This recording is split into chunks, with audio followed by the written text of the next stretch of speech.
and welcome to C Center for Young Black Professionals 2023 video podcast titled The Way Forward, Black Mental Health and Changemakers. Today's episode is a conversation on creating a safe workplace for Black young professionals. We'd like to acknowledge the land in which we live, work, raise our families, and live our day-to-day lives. We pay tribute to the many diverse First Nations, Inuit, and Métis people that were the original stewards of this land. We also want to acknowledge those who came here involuntarily, forcibly displanted Africans brought here because of the transatlantic slave trade and slavery. The C team is grateful for the opportunity to utilize the space in delivering our services to support and empower the Black community that now calls this city home. Well, first off, I want to introduce my lovely guests here this afternoon, and we'll start over here. My name is Jamal. What else should I say? Say a little bit about yourself. My name is Jamal. I'm alumni of the C Styling program. I'm now currently in the Mastermind program, and I'm excited for this conversation and what will come out of it. Can you hear me? Oh, okay. My name is Lunkulu Lu Bassunga, but I go by Lu to make people's lives easier. I'm a film director. Originally from Angola, in the continent of Africa. Yeah, and I'm hella Black, poor Black. Yeah. Hey, my name is Richard Marshall. I'm also an alumni from the Styling program and currently in the Mastermind program. I am looking forward to having a riveting conversation with people from my community. And you're Black, I'm Black too. I rock with it. I can't wait. So, yeah. My name is Jumobi, and I'm currently in the styling program for C. And I'm just kind of excited to see what we talk about today. Like we've had previous conversations, but I'm more excited to see how it's gonna progress in a sense. So yeah, I'm excited to be here. It's like orientation, in a circle. You know what I mean? Okay, we'll all relax in a bit. Yes. And I'm Anastasia Gordon, and I have the privilege to be here as the Director of Programs and Service Delivery. Just very excited to have some meaningful conversation with you folks. And we want to show our appreciation to the City of Toronto for their support towards this meaningful project and the opportunity to have dialogue amongst ourselves and talk about some important subject matter. We've all started working at organizations and felt that it was what it was like to be the new person on the team. In situations like that, how comfortable did you feel to ask questions or make mistakes while learning to perform your roles and duties and responsibilities? What made you feel that way? Kindly, could you repeat the question one more time? Of course. Yeah. Early in the morning. We've all started working at organizations and felt that what it was like to be the new person on the team. In situations like that, how comfortable did you feel asking questions or making mistakes while learning to perform your roles and responsibilities? If I may, I think it's really important to let you remove ego and pride when you're out of your comfort zone. For example, I was working for a nutrition company. I was doing their media marketing, and the gentleman I was working for, he was Korean and was very stringent in terms of how he wanted things done. And I was very big on asking questions because I needed to know how we would articulate with one another. Everyone's form of communication is different. And I'm not just talking about in terms of culturally, I'm talking about how people really go back and forth with one another. And I need to know the person's rhythm in order to better understand themselves. Yeah, so I just think that was imperative to not only ask questions, but to really build a solid like dance in terms of how I was going to work with this person and get better context of who they are and what they wanted out of me. Some emotional intelligence. at play. 100%. 100%.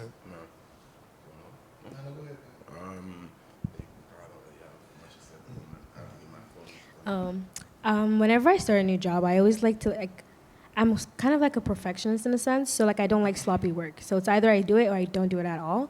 So whenever like I'm given like a task or I'm new to a job, I always ask questions because I don't want to mess anything up and then have them say, oh, da, da, da. Because if you feel like you can't ask questions and then you do a sloppy job and then you told them that in the interview that you were able to do the job, but then you just made a mistake, what does that reflect on your personality and your entire persona in a sense? So I always make sure to ask questions. And if I'm confused, I ask like 2 or 3 times. And I'm the kind of person that when you tell me something, I have to repeat the question back to you so I can understand that you understand what I'm understanding in a sense. So that just makes me comprehend it better, saying it and hearing you say, okay, yeah, that is what I want you to do. And if they're like kind of like some loopholes, I'll be like, are you sure? Da, da, da. Then I would ask. And I don't really like asking my colleagues unless it's something trivial because you're not my boss, and I know that you've been here longer than I have, but like if I'm confused about something, I would rather go to the main boss if it's like a major issue, just to have them clarify to me, because I don't know if you're trying to set me up. I'm sorry, I just got here, so it's like, yeah. Wasn't it good?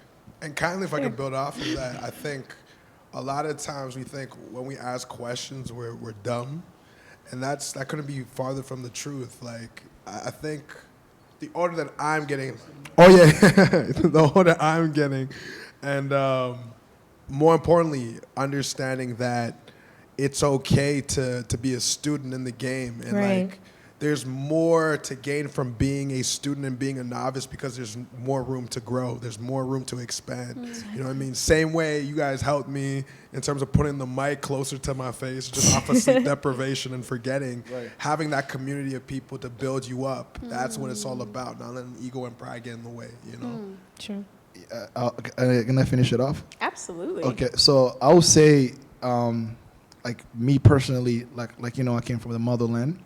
So coming to Canada, like I'm a human form of completely different, Right. like day and night, where my background is Portuguese. Angola is Portugal colonial. So my first language is Portuguese. So coming here, it's like completely day and night. It's hot in Africa, not used to everything. So coming here, it's definitely a situation where you have to fit in and you have to adapt fast to survive. If you don't do that, you're not going to survive. So my technique, because I can only share what I know, my experience for being here for over a decade, is that whenever I go to a new environment, even like walking at sea, for you see as an example, when I started my first program was the E-Trades, right? So my goal was I want to connect to as many people as possible to help me propel for the next level.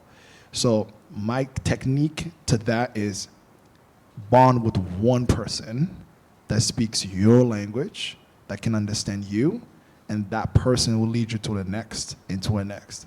So when I speak to youth that are younger than me or my age or older, I said, instead of you trying to fit in with everybody, we come to a room like this, I just want to have a target, one person.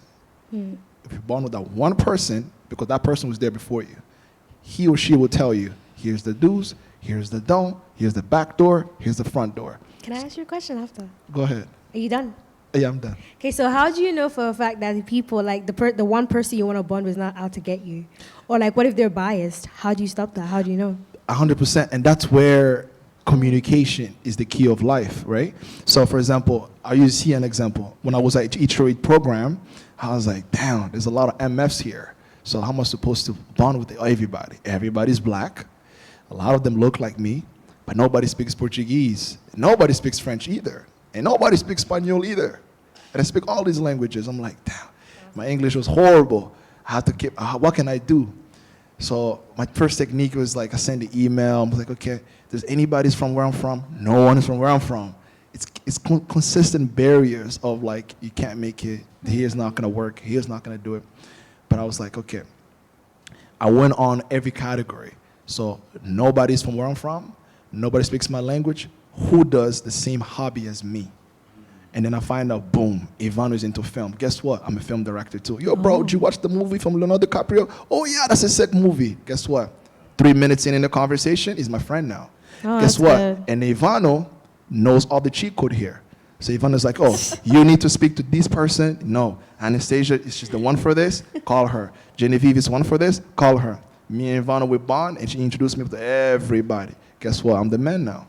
I rate that still. Did you get what I mean? Yeah. So that's definitely a technique Yeah. where whenever you go to an environment where you don't know anything, you need to find a common ground. Right. Language is key. People need to feel that they're related to you. So if I go to Tokyo right now, I know like I'll try the film route. If I don't find nobody in film, I play ball. Who plays basketball? Somebody has to speak my language in some form of category. Right. And once you find that language already checked, it will lead to multiple things. Do you get what I mean? So that's my little 2 cents. I like You that. touched on a couple things that were interesting to me. So, and we chatted about this a little bit earlier when we were getting to know each other about what can happen in the workplace when you might be the only, and how that can be alienating. It can also, it could present, like you mentioned, barriers in, well, like, you know, how do I connect with others? So, and I'm gonna kind of put it back to the workforce. That's what we're also talking about is, do you believe that the workforce has a responsibility or should take more interest in creating those opportunities where folks can get to know each other, where there is an opportunity for folks to show who they are, and so that it might not be as difficult, particularly for Black young professionals, right? In the workplace. I'm curious to understand what your thoughts are on that. I'll speak on that. I think that's a big thing, and I mean, we're speaking about Black people, but I just feel like for everyone in general, that's like something that's very big, because a lot of the times when we come into certain spaces and places, we have a certain we have a certain idea about how it's going to be, or we may not even know anyone in the space. And they always say don't judge a book by its cover, but at the end of the day, before we do anything, we always judge it at first, right? And have a thought in our head about what it's going to be like. So if in workspaces, they can allow workers, I guess, per se, to be more open and get to know each other, I feel like the workspace would be a lot much more inclusive. Something that I can relate that to is I'm a basketball coach, and I recently just went to this clinic, and the first thing that we did in the clinic, or like when I go to a lot of these like workshop or courses, is they do a lot of, what's the word I'm looking for? I think it's like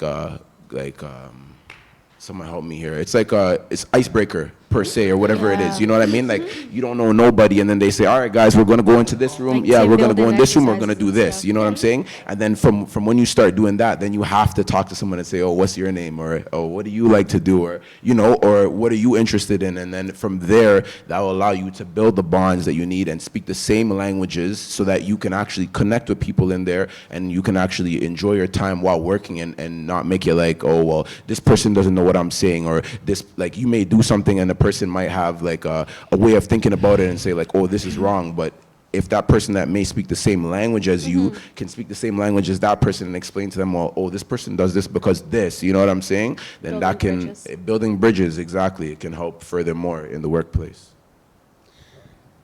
Something that C does that I really appreciated was Scrum. On every Thursday, we had it this morning. It's an opportunity for us to get together, not talk really about work, but an opportunity to laugh together. We had a talent show this morning that was virtual, and so again, creating those opportunities for folks to connect in a meaningful way outside of maybe your day-to-day can really impact on how we work together. That kind of leads me to my next question, which I'd love. Maybe they have something to say about that. Did anyone else? No, but that just leads to a happy, like, and healthy workspace. That's it. Okay. be And I great. think that works for like transparency in any facet of life is important because I think a lot of times we go off of a concept. I'm just so loud.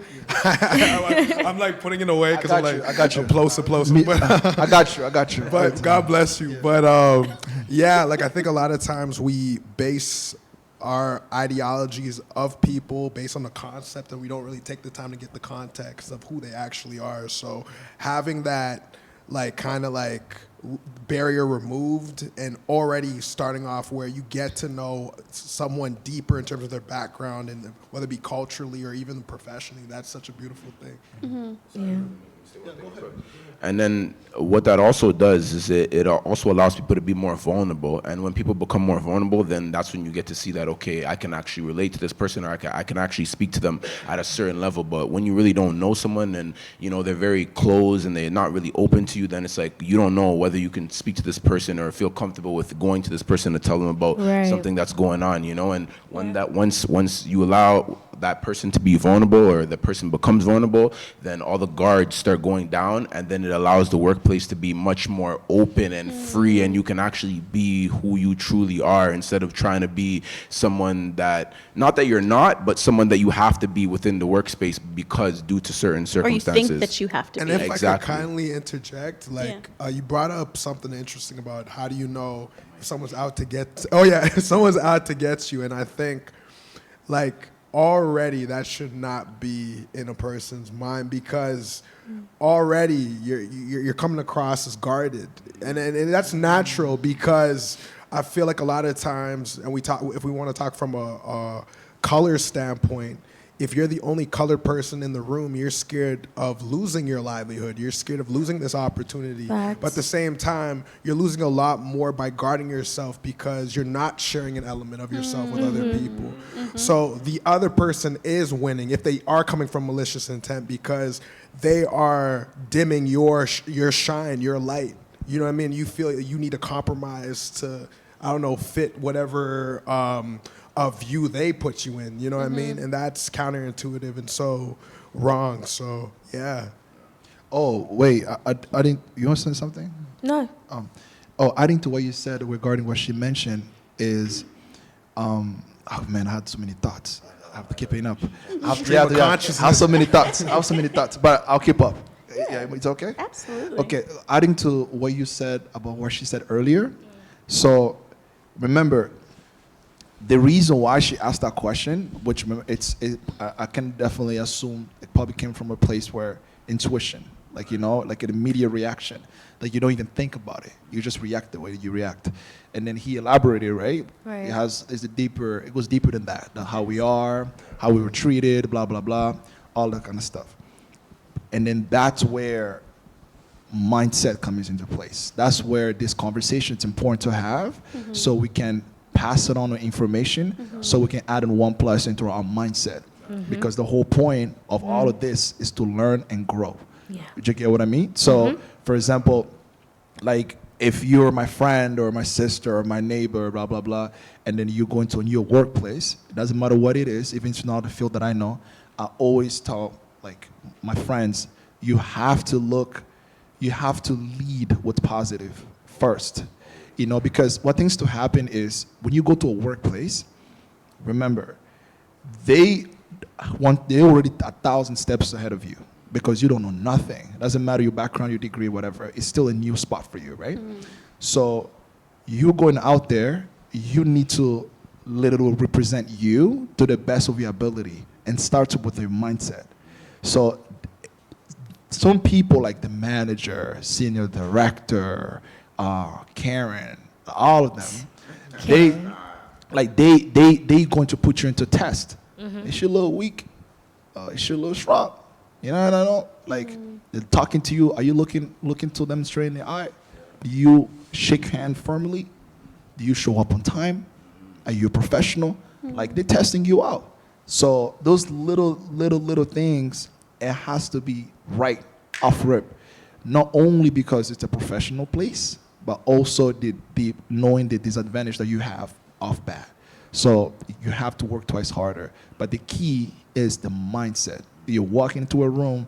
Me walking in here, well, I'm already ahead of the game because I know them. But me walking in, me walking in here, Yeah. I knew like I'll come here, I'm gonna get along with everybody. I will shake their hands, I'll ask for their names, and they're gonna know my name, and for damn sure they're gonna remember me by the time this thing is over. So my mindset was already set way before I walked in here, right? And I guarantee you, even the lady at the front, she's gonna remember me too. You know what I'm saying? So that's just, it's the mindset thing, because even it might not happen 100% the way you plan it to, Right. but because your energy, your frequency, your soul, who you are internally, is always in with that forward thinking. You might not get 100%, but you might get 40, and 40 is better than 0. Exactly.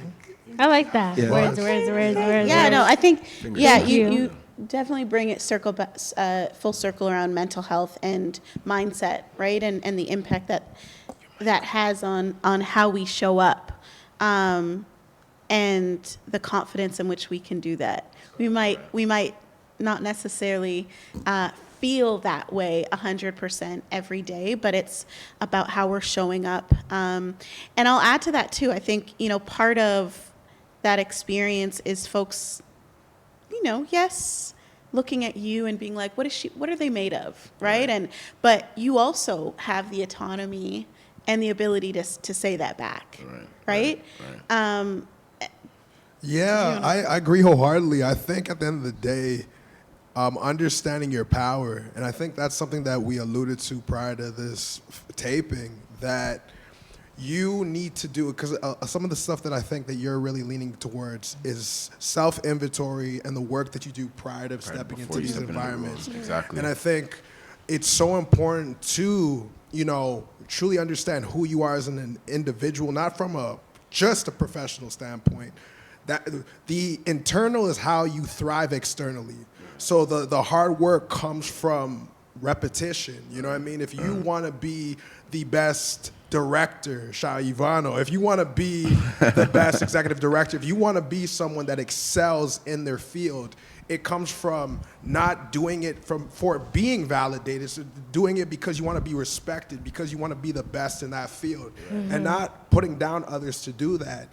You know what I mean? And I think a lot of times that confidence, rather than cockiness, comes from a belief in your capabilities because you have done that homework. Facts. So that was beautifully said and so true. Yeah, and one thing that I like to say, or just to sum up everything you guys just said in like a couple small words, is you have to be it before you become it. So a lot of the times what they like to say is you have to fake it to, you have to, I think it's, you have to Fake it to Fake it fake it till you make make it. Yeah, I like to use that one, but people take that like too like seriously, but you actually just have to be it before you become it. So you have to see yourself in that space already. You have to see yourself as that person already, literally before you step in the room. Because I can relate to my brother right here. That's my mentality before I step in any room, no matter what room it is, whether it's filled with black people, whether it's filled with so on and so forth. But when I step in the room, I step in the room to make sure that I'm leaving a good impression so that they'll always remember me for who I am. You know what I'm saying? Not only for myself, but just as a black man too, because a lot of the times when we go into certain spaces, we already have certain connotations on us, and then we kind of like live up to those things when we realistically, we should actually make them think twice and say, yo, hold on a second, like, they can actually be different, or they are different, or not all of them are the same, because even though we all grew up in the same place, where we all have our own mindset and our own way of doing things. So I definitely agree with what you said, my brother. Of that. Okay, so what is the key to having Black youth willingly engaged and invested in the work that they do with their employer and in community? Yeah, I am a youth. Like, why are you guys looking at me? The question was, So what is the key to having Black youth willingly engaged and invested in the work that they do? So with their employees, also with the community. Divine feminine energy right now. She's buffering like AOL. I see you. You got this. you said you're asking how. Yeah. To have them engaged, What is like- the key? So I think we touched on it a bit, right? In terms of like knowledge of self and feeling Like you matter. like you matter Yeah. in Right. in the workplace. But if you were to sum it up, what might you say is the key to having, it could be multiple keys, to having Black youth willingly engage, so open to engage, and invest in their work with their employer and in their community. Oh, because you Sorry said to interrupt you. employees. That's why I'm like, Yeah. why do I have employees? I'm so sorry. You said Oh, sorry, employees with- twice. yeah. I was like, With their employer, sorry, Okay. and within their community. oh, okay. So pretty much, I just started a new job like 2 or 3 weeks ago. I just started a new job at like a hotel and stuff. So it's like, when I first got there, everybody was like, not from where I'm from. They're pretty much, how like, okay, you go to like a grocery store and it's mostly like a predominant, like all the workers are from the same place. They all speak the same language and they're just Yeah. that odd person just walking around and stuff like that. I felt kind of like that, Unicorn, yeah. But then it was actually so much chill. Like the way like is he my manager? Yeah. The way my manager, like the guy who hired me, kind of like put me into that space, I really liked it in a sense. So he was like, hey, just kind of like cruise around with these people. And they're like much more older, so they're kind of like jolly. So I was kind of expecting them to be like, ugh, enter. But no, they weren't like enter. They were like, oh, okay, cool. Like, let's kind of chill. And they kind of like liked my vibe because I'm a very bubbly person. So there's not like a lot of people that are my age, but I mean, it happens almost all the time. But they're so nice and they're so chill, and the way like they let you ask questions, they kind of like make jokes to make you feel comfortable. They don't ask you awkward questions like, oh, so like what is that on your hair? Is it like like yarn or something? They don't like ask ridiculous questions that makes me feel like, okay, why do I feel like I need to explain this to you right now? You know what I mean? So I like the fact that he kind of like put me in a space that allows me to kind of like just be myself and not have to pretend to be someone that I'm not in a sense.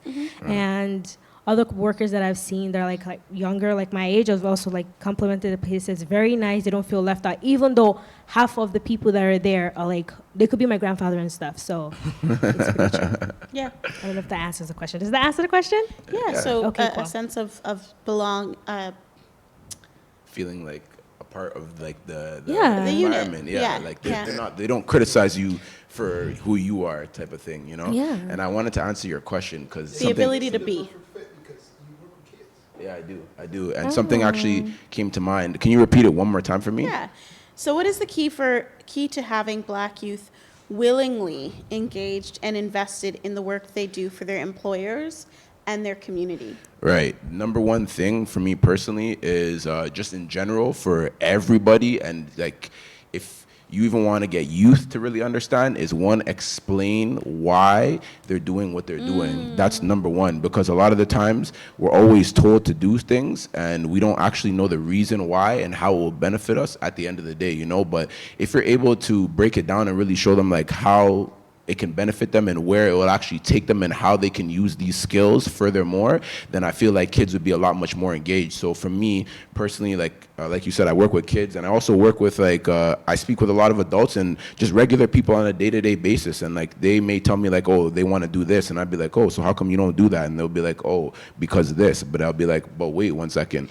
Taking what you're already doing, like, you know what I'm saying? This is literally already that, you know what I'm saying? Like, you're already on that path. It's just that maybe your mindset, the way that you may think about, like, how it's going to benefit you or where it might take you isn't there yet, you know what I'm saying? So you don't really see the end goal or end vision before you get there. So I feel like the biggest thing in order to get people to understand and really want to do something is really just explaining to them, like, what they're doing and why they're doing it and how it could benefit them, And that can even mean like, even if we're just coworkers and I see you doing something, but you're like, oh, I don't want to do this, or you just half-ass do it, I'll be like, yo, you're doing this because this, and it can actually help you benefit. It can actually help benefit you in this way, and you can use these skills furthermore outside here. Like, let me use one more example. Like, I like to do like a lot of freelance work. So like even like landscaping and stuff and going out there and just doing work, so on and so forth. A lot of the times I'm called upon to be the speaker, talk to the people at the door. But I tell people, nah, go ahead, go speak, like go try it out, because at the end of the day, like we have to go in spaces where we're always nervous or we're scared and we don't want to speak up and say things. But I believe that everyone has a story and their story could change another person's life. So that's why I believe it's important for people to speak up, and tying it back to what I was originally saying is just explaining things so that people can understand why they're doing what they're doing. You know what I'm saying? Is the biggest thing, because a lot of the times, and especially from when we're young, we're told do this, do Just do this, it. just do it. That's it, just do it, just do Yeah. it. But if you tell them, yeah, just do this, but this is what the outcome is and this is how it can benefit you, then I feel like people can get a better understanding. And if I may, Yeah. what you're alluding to is establishing trust. You know what I mean? Like when you have that trust, I think people are willing to be transparent with you. They don't feel like That's correct. you're taking advantage of them. And more importantly, you also touched on something that I think is really, really, really important. And that's just, at the end of the day, understanding that being nervous is not a problem. I had a teacher that tell me, I remember I was showing off something like, I think it was like a website design class. And, I'm 26 now, looking back, you got bills to pay, you got all this, you're like, why am I nervous about a web designing class? But but my teacher said something that stuck with me, and that was, you're only nervous because you care. A lot of times when you're nervous, realize that you care about this thing, therefore do not take it for granted. Maximize that opportunity and believe in yourself, because if you doubt yourself, no one will take you seriously. So it all, again, going back to what was addressed earlier, it really starts with yourself. You know what I mean? So I think if I take myself out of the moderator seat for a second and a little bit of vulnerability, when I was approached about this position, there was a lot of like, who, me? Like, I, can I do it? And I asked myself, can I do it? And, an opportunity to lead is not one that I take lightly. But I realized that there was a great responsibility that I had, to look at the leaders who've come before and continue to lead this space. But also to look at, you hit on it. One of the initial things that I thought was so important coming into the role as a director is really asking the question to the staff and the folks that I'm working alongside with, in understanding their why. Like, what's your why? And to be able to find common ground amongst all of us in a desire to see Black young professionals thrive. And so I think when we have the opportunity as, I'm technically an employer, right? When I have the opportunity to show up and for folks to see that we're all in this together, there's a hierarchy, but there's not a hierarchy, and there doesn't need to be, right? That there's this common vision and common goal when you can set that tone to say what is our why and how are we going to collectively get to where we want to go, because a lot of us have been, we've all been in each other's seat, literally, right, and have rotated. So I think that's incredible. Just to remember your why and be kind of revisiting that is important. But then when you're in a position to be asking a team or folks that you're working with to always recenter and what's the why is a way in which we can stay engaged within our work, but then also be empowered, and when we leave the doors of our work, to be carrying out what's important to us. That's a fact. But this leads me to another really, really important question. Wait, because- before you ask the question, yeah. I have a question. Is when you ask a question, because I just want to understand before I do it. So when you ask a question and we're answering, obviously our mind is rolling, and then we're all thinking, and then what tends to happen is if she says something, and a thought will come based on what she said. Is that okay for us to ask a counter question of the question that she... Yeah, this is dialogue. Oh, okay. This is stream of consciousness. Yeah, because I'm going to have a counter question. I'm like, wait, how do you do that? Absolutely. Yeah, It keeps the dialogue going. Yeah, There's yeah. really no structure. Okay. We can do our thing. Yeah, because I'm always, I don't like to be in an unknown position. I like to, clearly, I need to understand it. I like that too. Yeah. Yeah, okay, what was your question? Oh, no, did you... Okay. He was just using me as an Okay. example. It's okay. That's amazing, though. No, Yeah. it's great. Just have my closer. Money. Okay, so we're going to talk about money. How important is it for skilled Black youth to be compensated fairly for the work they do, and how dramatically can it affect their well-being and or other factors of their mental health? Now, I can go on that first. Well, I can go down first. I'm currently in my life right now, like for the past 2 or 3 months, I'm producing a documentary about Black youth living in a homeless shelter. Wow. So I'm dealing with youth directly with trauma, problems, blah, blah, blah. It goes deeper. And obviously, as a director and producer, like I'm trying to capture the story, right? So I need them to come in to capture the story.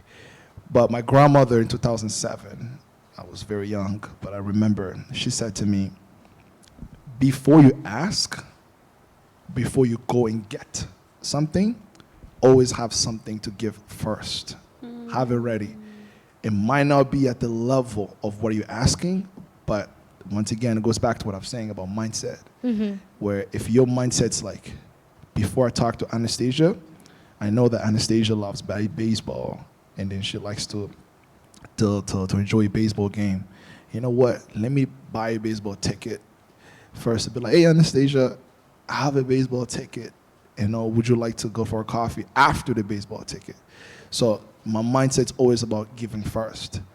So when I got the whole plan, because I have a production company, so I was talking to the team. I was like, hey, yo, this is what we're going to do. This is blah, blah, blah.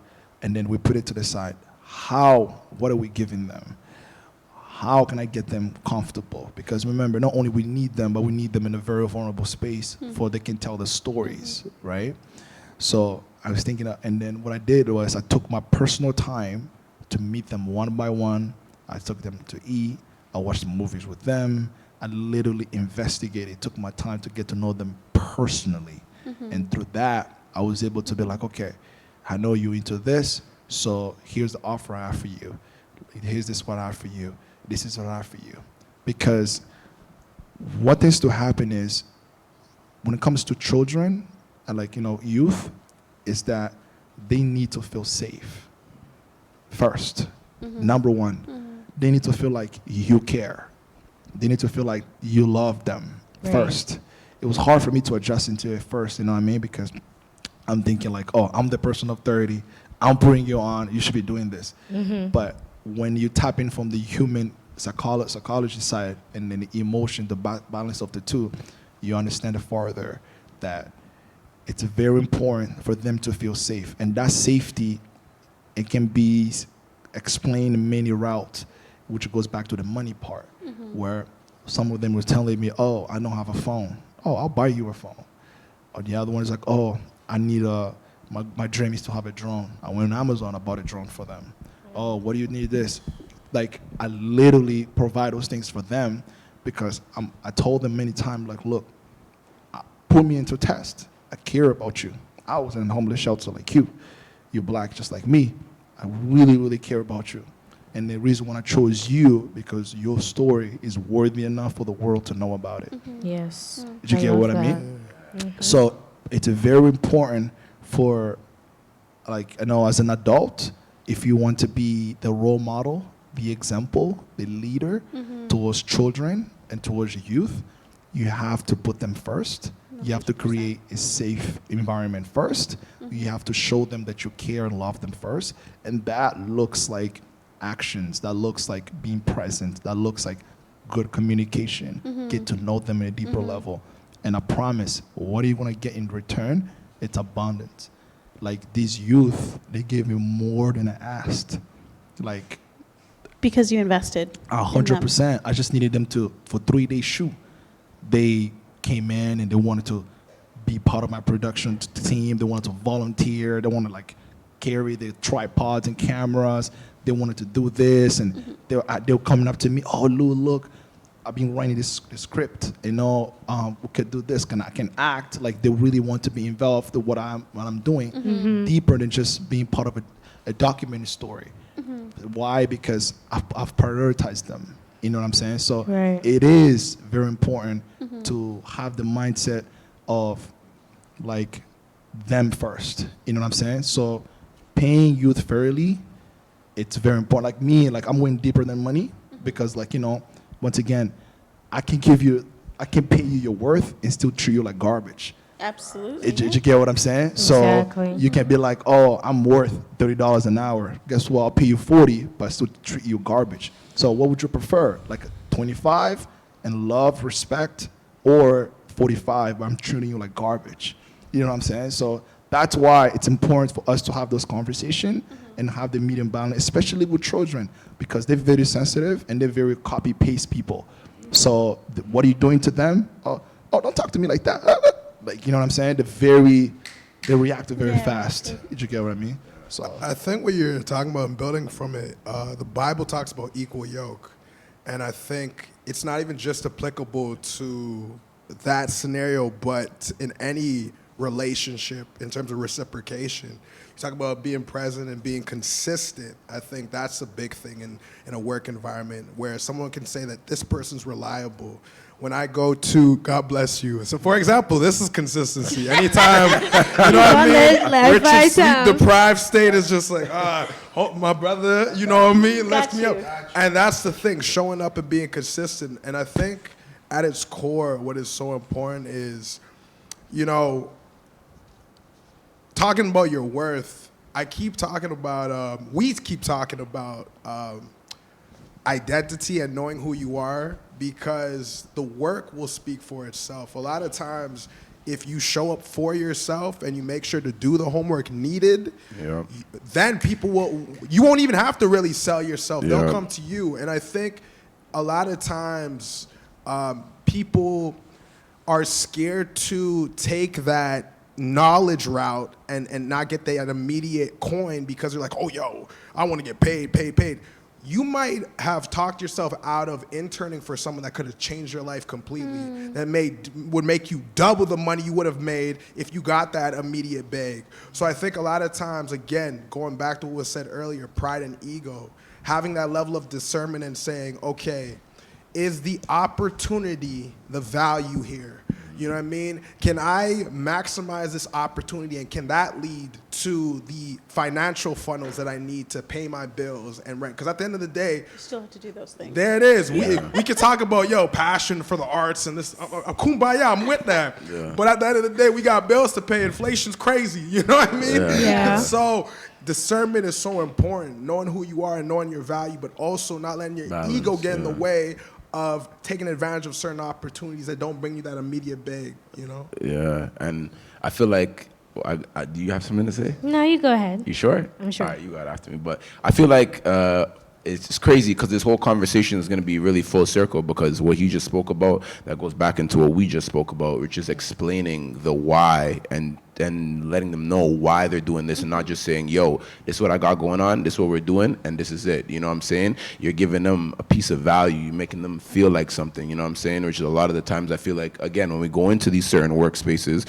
where people look at us and then they see black people and they just say, okay, yeah, they'll work hard. You know what I'm saying? They give us all the work. They make us, like, I don't know if I should use this word, but I'm not going to use the word, but just work hard in general, you know what I'm saying? And put a lot of pressure and responsibility on us to do certain things. And again, they don't explain what we're doing, why we're doing it, and obviously that goes to show where it's coming from. It's just like because we're black again, So the fact that you're able to explain to the youth and give them a piece of value and tell them why you're doing it, and then you're giving them something back. Okay, yeah, that's good still. I have a question for you. For sure. So, going back to what you said initially about explaining why. Right. So tell me about, how do you feel regarded as a coach? Right. Right, because as a coach, you're basically a parent too, right? Yeah, heavily. So tell me about how you feel, because I want to understand if it's the same feeling. Yeah. If there's a common ground here. Yeah. Tell me about how you feel when you go ahead and then you tap into a level, try to be the same level of frequency with the children, with the kids. Right. You explain them. Right. Here's why we're doing this drill. Right. Here's why we have to run. Right. Here's why the coach gets upset when you're not doing what you're supposed to do. Right. Once they start executing Yeah. what you told them, how do you feel? Man, I feel so good, bro, because I won't lie, I was in their shoes and position before, and when I used to play basketball, you know, at a higher level, I knew exactly what it took, and I knew where I wanted to go. And then now seeing these kids, the fact that they're coming to practice at 8 to 10, they're coming to practice 6 to 8, for the fact that they're leaving their house, getting on the transit, then making their way all the way to practice, to train, to work hard, and to stay late, and to actually like listen to me speak, because a lot of the times you're talking about children and youth now, you know. Nowadays it's a lot much different than before. Nowadays they just say that they know everything and they just want to do whatever they want to do, you know what I'm saying? So when I tell them certain things and then I see the youths execute and stuff, it's not even the joy for myself, but it's a joy for them, because when they notice what they're doing and they see that they're executing what I'm telling them at a high level, then they can actually see and believe themselves.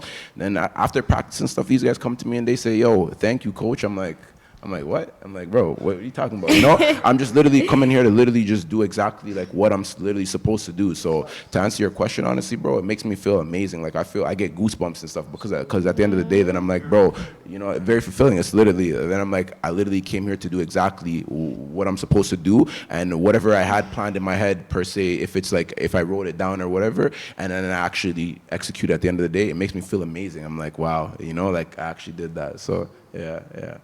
And if I may, And that should be the goal. yeah. No, oh yeah, no. But go ahead. We're both so Canadian. We're just like, yeah.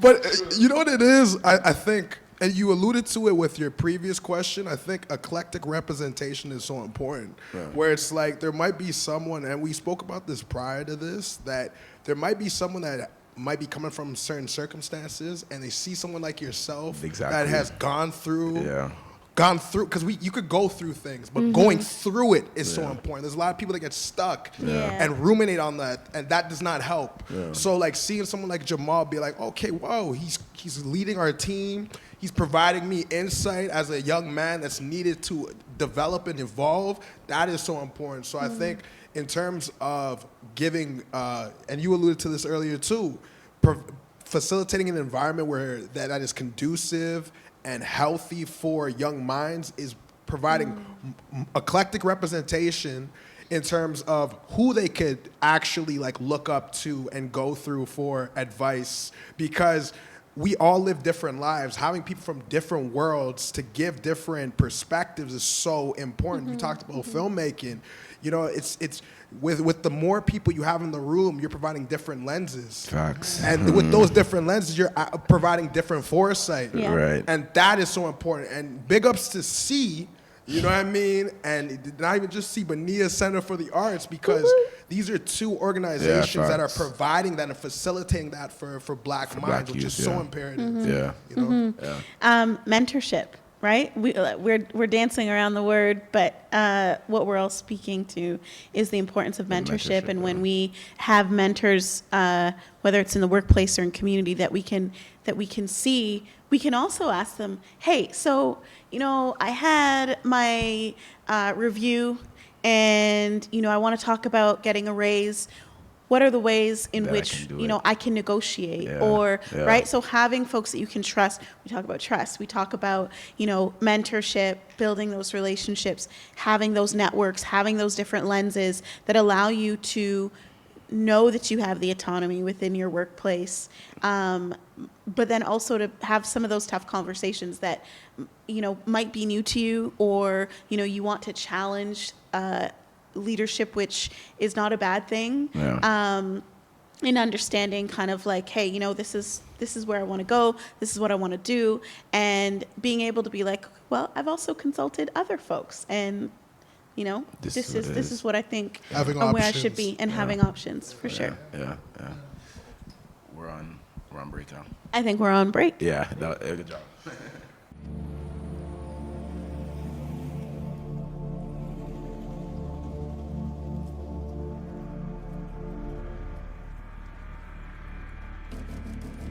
Five seconds. That's all it takes for your first impression of me. Know how long it takes to shake it off? A lifetime. But I'm not waiting. I've got dreams to build. Places to be. Bias will not slow me down. Injustice won't define me. Nor a narrative written in a time before me.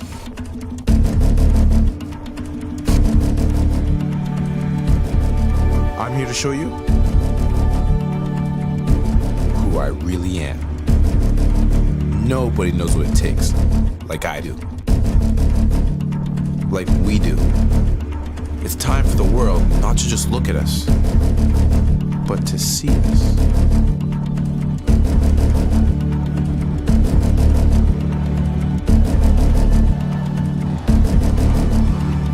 It's time for the world to know that no matter what, Black youth can.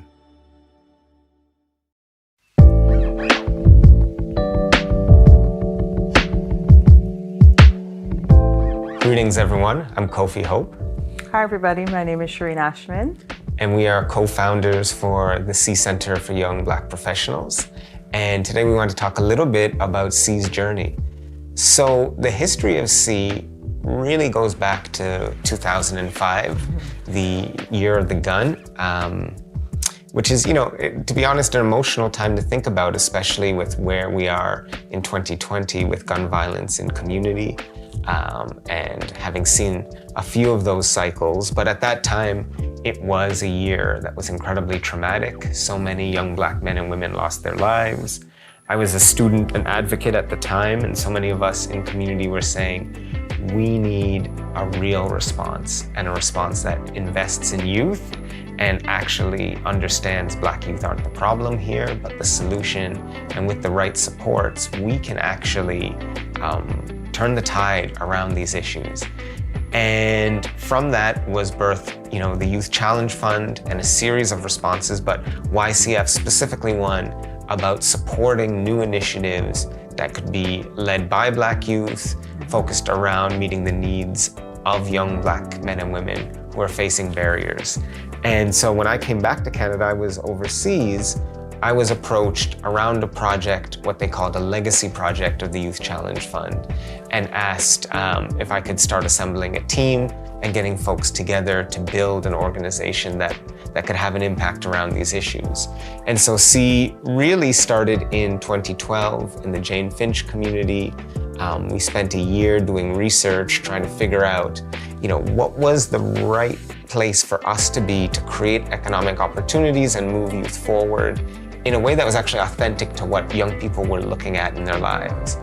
And for me, as a survivor of gun violence, connecting with Kofi around this issue was of huge importance to me. I wanted to do work in this area, not specifically around how do I kind of heal communities from gun violence, but how do I help Black youth to discover and uncover their talents so that they don't have to see that type of avenue as the only way. And how do I help them to kind of rediscover their talent? And that's one side of it, but also demonstrate to the larger public that Black youth is a talent pool that is untapped. And it definitely requires their investment, not only financial investment, but leadership investment, and looking at how do we bring that to the fore in a very practical way. And a lot of the curriculum was around exposure, like exposing Black youth to different avenues, different opportunities, different industries in which they probably have not maybe explored before, and even exposing Black youth to different spaces in their own city. Kofi is always the leader in terms of bringing us into nature and teaching us about different plants and etc. So it was just always important for me that level of exposure is there. Yeah. Right? Not only for industry, but as a person, like building the whole person. Because I think, and I continue to think, that really sound career that is long lasting happens when the person feels whole, right? And when they know what their different strengths are, and when they have a system of support of folks, whether that's inside of their communities, or outside of their communities, but just a system of social capital that they can go to say, hey, like, I have this problem, or I need to figure out how the system navigate this thing. And to this day, I still get calls from some of my members that I worked with in 2012, 2013, around like, okay, this thing is happening at work, Shireen, like, what do you think I should do? We are the C Center for Young Black Professionals. Committed to cultivating a talent pool of young Black professionals that positively impacts the Canadian labor market.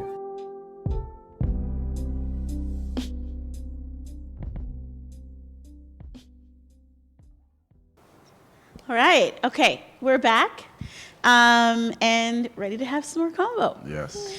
Okay, so we ended the last bit of our conversation around mentorship, visibility within the workplace, and much, much more. And so my next question is around knowing that the Black community is not a monolith. What are your suggestions for employers who have intentions of developing diverse teams? What should they be considering when onboarding Black youth with the different unique intersections into their non-Black spaces? So we've heard a lot about D&I, diversity and inclusion, but what does that mean particularly for Black youth entering into the workforce? And also recognizing that, yes, we all might be Black amongst us, but that doesn't mean that we're of one opinion or one experience. I think community outreach is really important. And because even if you're not familiar with that community, at the end of the day, a lot of we're in a transitional phase in a lot of industries. And AI is being integrated. Currency is moving digitally. So the same way you need to have a baseline knowledge of AI and of coding and all these different things to make sure you're still ahead of the curve and can still survive from a professional standpoint, you should do the same thing culturally, because we live in Toronto. There's no excuse for you not knowing about certain, countries and cultures. Right.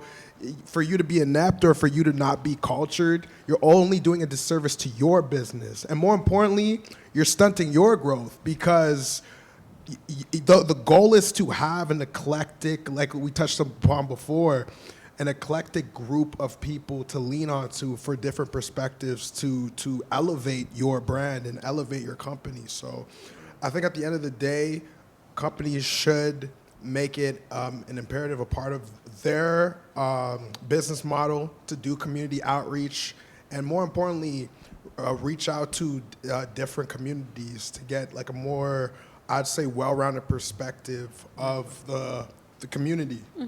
I have a question for you, actually.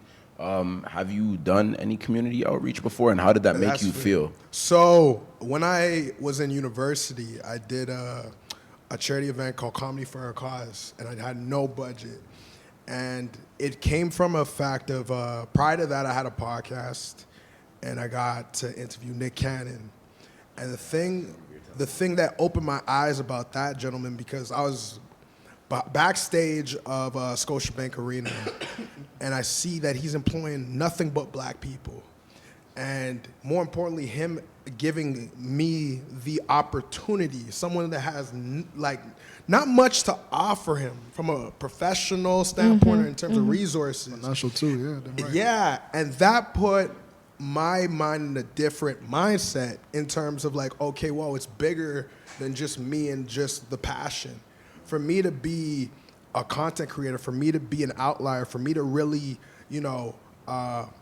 leave an imprint on this industry, I gotta be philanthropic. I need to do more for my community. So, a Comedy for a Cause was essentially, I spearheaded my group of friends, and we literally booked out the local university pub, got a bunch of comedians.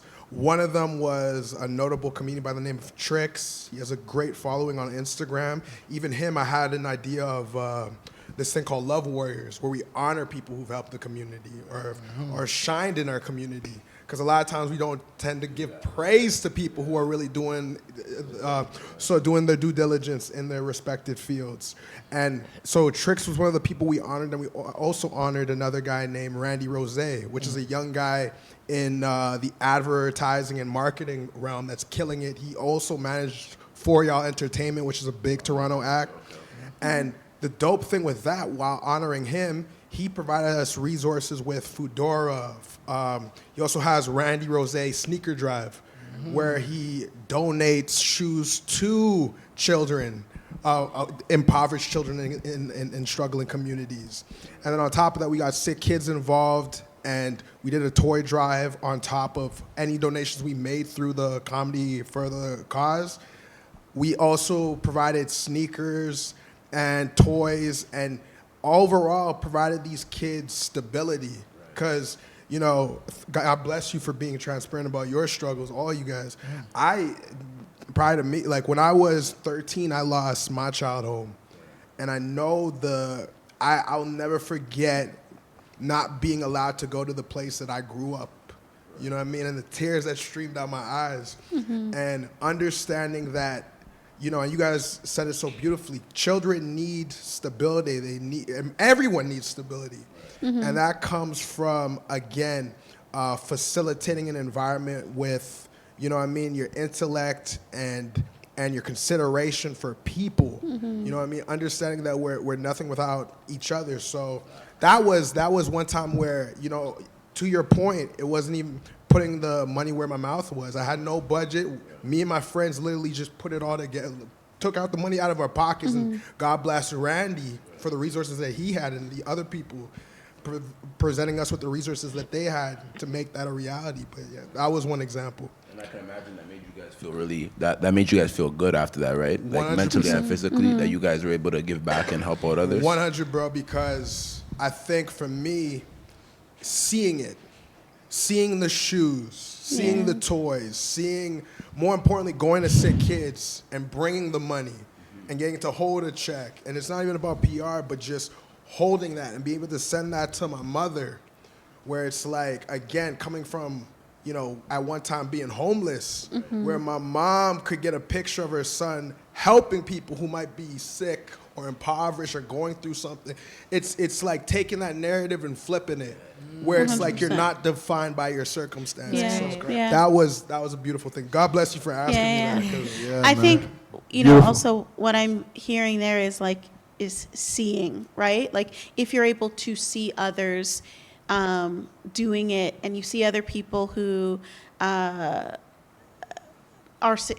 defined successful by, you know, your terms and what you believe to be successful, and they're doing things in a way that is admirable, where you then see yourself as, oh, you know, here when you had the opportunity to meet Nick Cannon and see, you know, his intentionality around hiring Black folks, right, or hiring folks that you felt looked like you, right? It showed you that that was something that would be important to you maybe in the future. I think, you know, tying it back to within the workplace, you know, working within, whether it's a corporation, it's easy to say, or a business, it's easy to say that you want to hire more diverse talent. But what does your board look like? What are the people that are behind the scenes that are actually, you know, helping to make important decisions?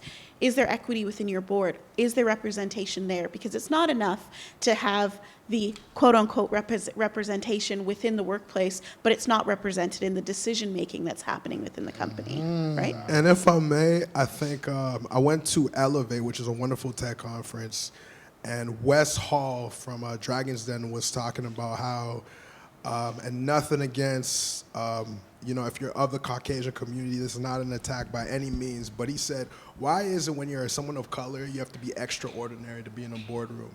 He's like, when you're not a person of color, you know, you have a lot of subpar people in these boardrooms, and it's like, I think at the end of the day, when you brought that up, is we as a people, I feel like, have to, self-accountability is important, understanding our skill set and understanding how we can contribute to these sectors and these businesses. But more importantly, going outside of your field of interest. Me personally, I haven't really been a big tech guy, but I started going to tech conferences like Collision, like Elevate, there's literally a black tech conference yearly where you can learn from people who work at BMO, CIBC, all these different places. And you could just be like, I'm a novice. I'm here to just learn and expand my horizons. Can you kindly instruct me? And there's literally booths and installations where people are more than happy to do that. And I think that just comes from, again, that humility of like, I'm willing to learn. I want to be a student. Are you willing to teach me? You know, so. Right. Actually, you want to say something? Yeah, well, Actually, about the question, and what you said before about like educating yourself. I mean, employers educating themselves on like almost all like, you know, like cultures and stuff like that. I also want to talk about like the question. You said monolith means kind of like diverse, right? I want to talk about like diversity within like black people. Let's say that, for example, at C. say that again. Diversity within black people, like Yes, within that's it, ourselves right here. So, for example, now at C, everybody's black, but they're like, you know, they're pretty much different types of black. But then I feel like, okay, because I work 2 places, I have another work space, and I feel like sometimes because we're all black, you just expect us to all be the same. And sometimes what they want to deem black is just not my type of black. It might not be professional in a sense. So I get irritated sometimes. I'm like, you can just take it down a notch because we are in like a professional setting. You can't. You want to create like a workspace, like, oh, we want to be this. We want people to see us as this. This is the kind of company we are. But you're not even portraying yourself as that. You're just letting loose because, oh, this is my people. This is my guys. Like, it's fine. We can just like kind of slack around in a sense. I don't really appreciate that. But then my other workplace, it's a bit different in the sense that I don't know if everybody else at the work, because I'm just new, right? I don't know if what I'm noticing is I don't know if everybody at the workplace has like an understanding of like what like black people like do in a sense. But like I feel like they're pretty chill. They don't like kind of assume it's the same for everybody in a sense. Like for example now, there's older black people.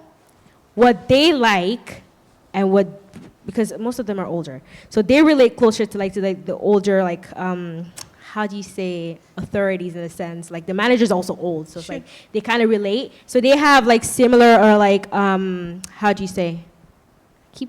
Because they're like of that baby. Yeah, so like they can kind of like, you know, relate to each other. Yeah. So they don't have like, oh, this he's acting this way, that means she's gonna be that way. I feel like they have like a little bit of diversity, which is actually what I really appreciate about that place.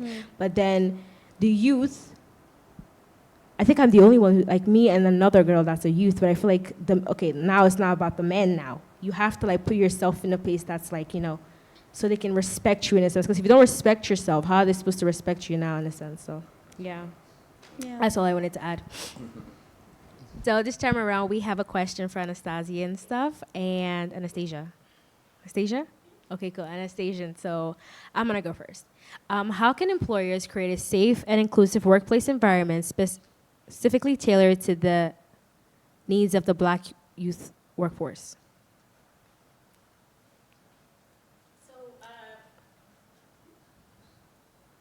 We kind of touched on this a bit earlier around the importance of there being representation within leadership, right? To ensure that when the Black Youth Force is entering, that they are able to see folks that look like them, not just at a managerial level, but also in leadership. And it doesn't stop there. There's certainly opportunity and should be representation within their boards and their advisories. And the reason why I think that's important is that of course, seeing is believing, and knowing that, okay, if I'm, entering into this company at any stage, that there's room for growth, that there is room for me to feel like I can bring my skill sets to the table, and they'll be considered for opportunities upward, sideways, wherever, and there's not limitations as to where I can go within the organization. And so I think that's an important responsibility that that businesses, corporations, as entrepreneurs, it's important to understand where your counsel is coming from. Okay. And I think that will be reflected in how you operate as an organization and how you ensure that Black folks coming into the organization can see that you are putting your money where your mouth is as far as equity goes. Thank you. Facts. I got a question for you now. Ooh. So how can we measure and hold employers accountable for ensuring that Black youth workers are informed and aware of their rights and vital information relevant to preventing unnecessary harm in the workplace? I think this information has to go beyond onboarding. So often, you have an onboarding period, and it might be within the first week of, someone being at an organization or a company, and HR, gives you a bunch of videos to watch that have probably been done, 20 plus years ago. And, one, I think, and secondly, going beyond that 1 week. So looking at, are we having regular meetings around updates around policy or procedures? If there are changes that are being made to, the ways in which we are doing things as an organization, are folks involved? Do they see a policy before it's completely just kind of sent out? I know that might not be feasible in all situations, but I think inclusivity around, how the organization is going about their policies and procedures are happening kind of in real time. But again, being able to be on that, that process of we're regularly taking a look at our policies and procedures. We're updating it. Do people know what what an incident report is? What is constituted of, what is an incident?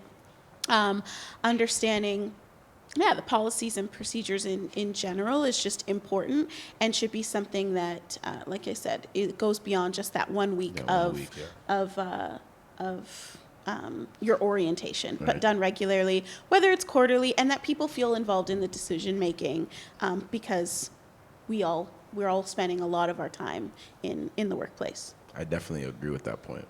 That was powerful. Yeah, very powerful. I'm probably need some couple minutes to marinate the information.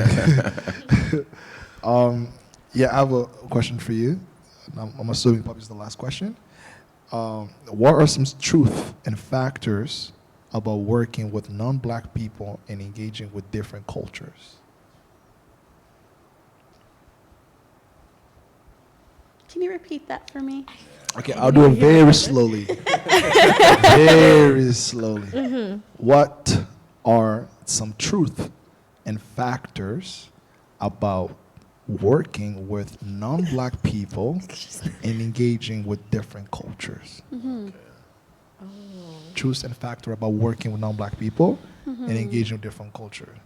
What are some truth that you know about, and what are some facts that you know about? It's an interesting question. Yeah. So we're not talking about us. I think the fact is that it can take a lot of work to be able to, come to the table and recognize, get beyond our differences, and look at, getting clear on our why, which we talked about earlier, to create a common sense or common ground on vision, right? So yes, we might be all different, have different experience, different cultures coming to the table, but I think as much as it can be difficult, when we are able to center on what is most important and what we want to achieve, then we're making space for folks to feel like, okay, I have an opportunity to add something here. Right. And so I think that's a fact, is that it's difficult. It can be difficult. Right. And the truth is that I think, as long as there is a willingness and an openness and respect, that, we can go further together if we're willing to really look at what our common and shared vision is to move forward. Right. That's a mic drop right there. Yeah, that was a good one. Did I answer the question in totality? Yeah. I follow up. You spoke about the facts. You talked about the truth. And obviously, like I would like to have a counter question to that, but it was pretty well answered. What's your follow-up question? Yeah, my follow-up question regarding the truth, right? Because my thought process is we're talking about non-black people, right? So when you say about respect and whatnot, because you can't be at the workplace and respect the non-black people you're working with and still be treated like garbage. Absolutely. You know what I'm saying? So mentally, because I always go back to the mind, how do you cope with that? Where you doing your part, But others aren't. but they're not. Yeah. Like, how is that toll when you're mental? Because remember, you have to go to work every day. Yes, you have to see them every day. Like, how's that affect your mind? Knowing that, again, Yeah. how's that? How do you take that? I think that's why I went right to vision, and I went to like the why. So why are you here, right? And so if we can get clear on where we want to go, and if that is not like universal, then it quickly kind of allows people to be like, oh, well, should I be here? Right. Right? And so they'll weed themselves out. But I think there are certainly going to be those situations where, people might not have the same vision. Right. And, they'll decide to not sit at that table, right? And so depending on what like seat you're in, right, is to kind of create some common ground on what is important to you, Right. or what is important to us as a collective, Right. and then how are we working towards kind of a common vision of elevation or whatever that might look like. I think it's valuable and it's important to recognize that there are people. Not everyone is going to be on the same page all the time. Yeah. And so I think. Yeah, did I answer your question? Yeah, you did. Yeah. I picked on keywords, right? Your why, which ties into your purpose, which ties to knowing your worth, Right. which ties to your value, Right. which ties to how you're seeing things, Right. you know what I mean? Which ties to what can you tolerate and what you cannot tolerate, you know what I mean? And what's more important, you feeling loved, respected, or I don't care how I'm treated, I'm taking the bag and I'm going home. Yeah. And I think the important part there too is that like not everyone is going to love you, and not everyone is going to be on the same side or have a Same vision. common goal or vision, but respect, right? And so their why might be different than yours, their vision might be different than yours, but if the goal is like how we're moving forward, how we're elevating, how we're moving business forward, how we're creating a more inclusive environment, then we're defining as an organization or a company what is important. A lot of companies or organizations have vision and values that are, and the goal is to be kind of working towards that. Right. Yeah, beautiful. I learned a lot from your answers. Yeah. Most definitely. Yeah. Okay. Yeah. Am I the moderator now? Oh! Hey, please. It seems like we're done with the questions now, so we're just going to take a break or end it here.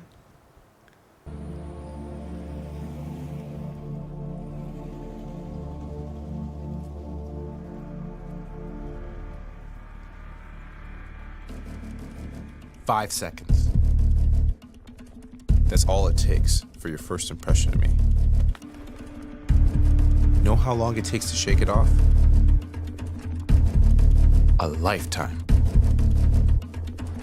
But I'm not waiting. I've got dreams to build. Places to be. Bias will not slow me down. Injustice won't define me. nor a narrative written in a time before me.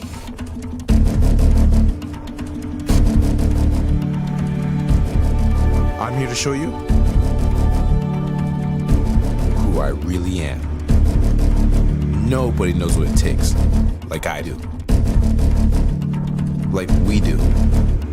It's time for the world not to just look at us, but to see us.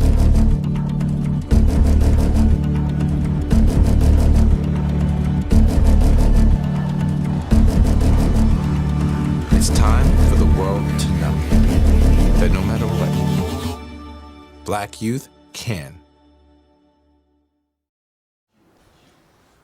Such a deeply meaningful conversation today. I wonder what are some of the key pieces we can take away to begin advocacy and creation of safe workplaces for Black employees. We want to thank the City of Toronto for providing us with this opportunity to come together and have some meaningful conversation, as well as Director Ivano Antonio Wickham, co-producer Kes Matthias Daniel, producer Trinae Hancock, and our esteemed guest. Thank you so much. Thank you for having us.